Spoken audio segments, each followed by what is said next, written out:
Muy buenos días a todas y a todos. Nuevamente soy el Padre Nicolás, de aquí desde Jutiapa, Guatemala.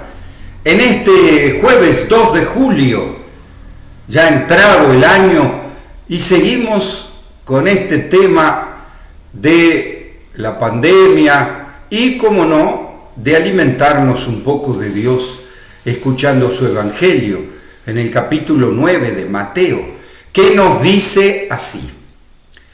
Jesús subió a una barca, cruzó a la otra orilla y llegó a su ciudad Cafarnaúm.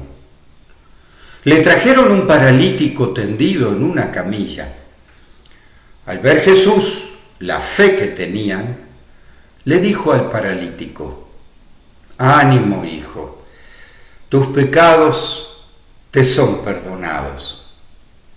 Entonces algunos letrados pensaron: «Este blasfema».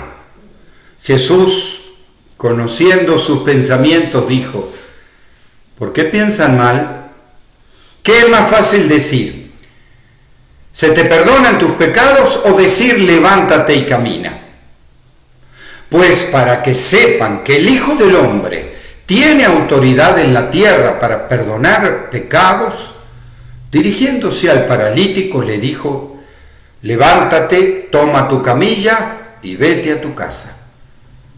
Él se levantó y se fue a su casa. La multitud, al verlo, quedó atemorizada y daba gloria a Dios por haber dado tal autoridad a los hombres.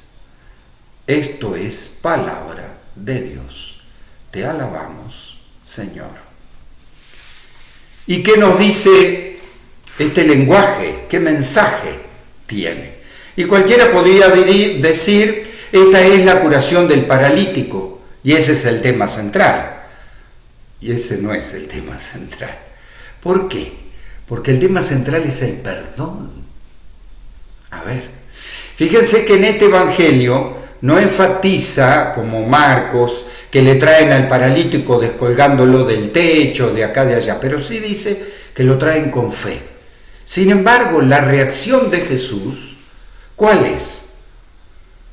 «Ánimo, hijo, tus pecados te son perdonados». O sea, le está dando el regalo del perdón. Por eso el tema central es el perdón. Pero ¿y qué pasa? ¿Por qué reaccionan los letrados y dicen: este está blasfemando? Porque según la conciencia judía que se tenía hasta ese momento, el único modo de que se perdonen los pecados, primero, que el único que perdonaba era Dios, el único. Y segundo, que el modo era hacer algún sacrificio, o sea, ir al templo y comprar un animal, un cordero, un chivito o un ternero, y como que pasarle los pecados al animal y los sacrificaban al animal.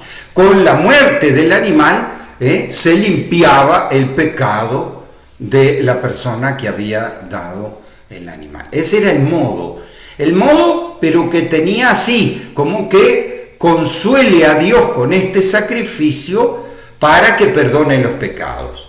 Sin embargo, acá, por eso, Jesús toma una iniciativa totalmente distinta, porque rompe con los sacrificios, rompe con esto, rompe con lo otro, y quiere demostrar que este tema del perdón Jesús lo puede hacer.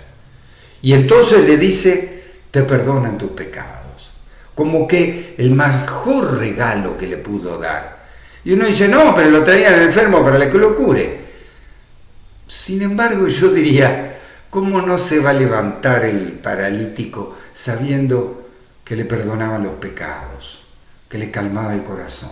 Pero claro, rompe con la tradición judía que está perdonando el pecado y es una persona, es Jesús. Bueno, dijo, para que vean que el Hijo del Hombre tiene poder de perdonar los pecados, ¿qué es más fácil decir? ¿Te perdono tus pecados o levántate y anda? Para que lo vean, levántate y camina, vete a tu casa. Y él se levanta. O sea, el milagro de curar a ese paralítico es el testimonio del verdadero perdón de Jesús. de que el perdón ha llegado hasta nosotros. ¿Ve? El verdadero perdón de Jesús. Y díganme si cuando uno no perdona los pecados de alguien o pide perdón de los pecados, no siente esa paz y esa alegría. Por eso el tema central es el perdón. Y Jesús con esto inaugura el perdón de hombre a los humanos, ¿no? Como hijos de Dios.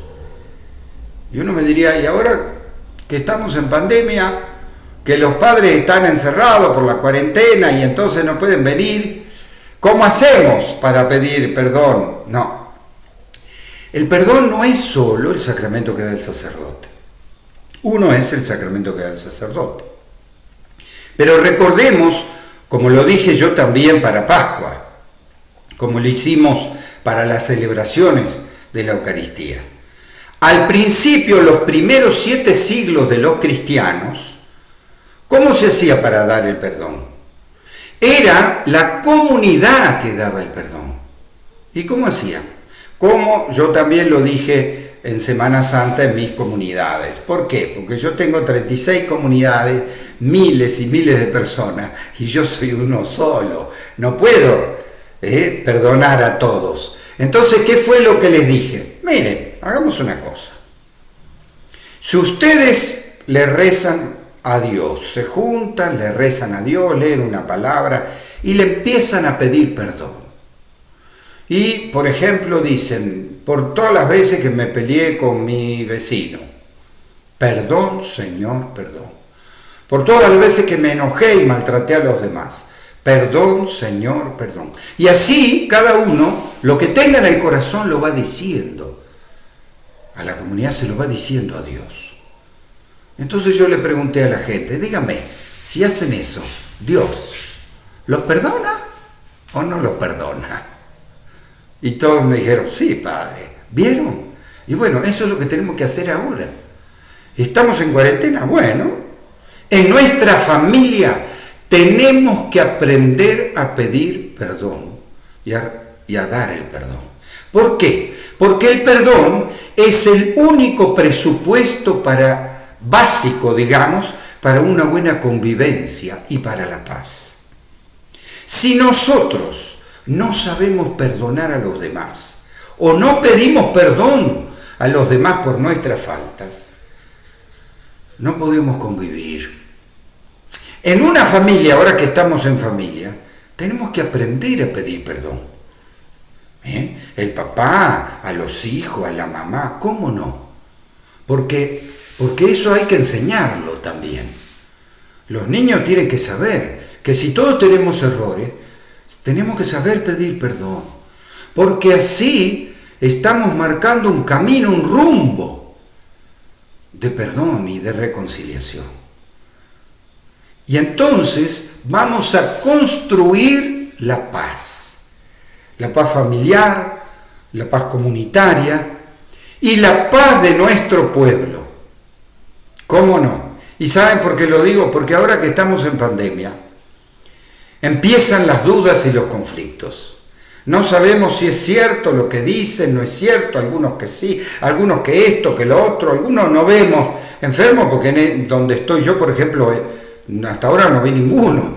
Pero y entonces, ¿es cierto? No, empiezan las dudas. Pero sabemos que hay muchos errores y mentiras, lo sabemos, y que más tarde se van a descubrir. Que del gobierno, que de la gente, Entonces, díganme si este no es un tiempo para juntarnos en familia y pedirle perdón a Dios por nuestro pueblo. O sea, pedirnos perdón unos a los otros por los errores cometidos. Los que conocí o los que no me di cuenta, pero yo lastimé al otro. Tal vez fue sin querer, que yo no quise ofender, pero el otro se ofendió, le hirió. Entonces lo tengo que saber pedir perdón. El otro me puede reconocer el perdón o no. Bueno, ese será otro paso. Pero también tenemos que saber tener conciencia de los errores comunitarios, de los errores de pueblo. Y cuántos errores de nuestro pueblo, pecados, de los cuales somos parte de la sociedad. Entonces, creo que es hora de pedirle perdón a Dios, con esa certeza que nos dice Jesús: ánimo, hijo, tus pecados te son perdonados, porque entonces sentiremos esa paz en nuestro corazón, esa reconciliación y esa certeza que Dios, como un buen Padre, nos perdona. Que Dios los bendiga, en el nombre del Padre, del Hijo y del Espíritu Santo. Amén.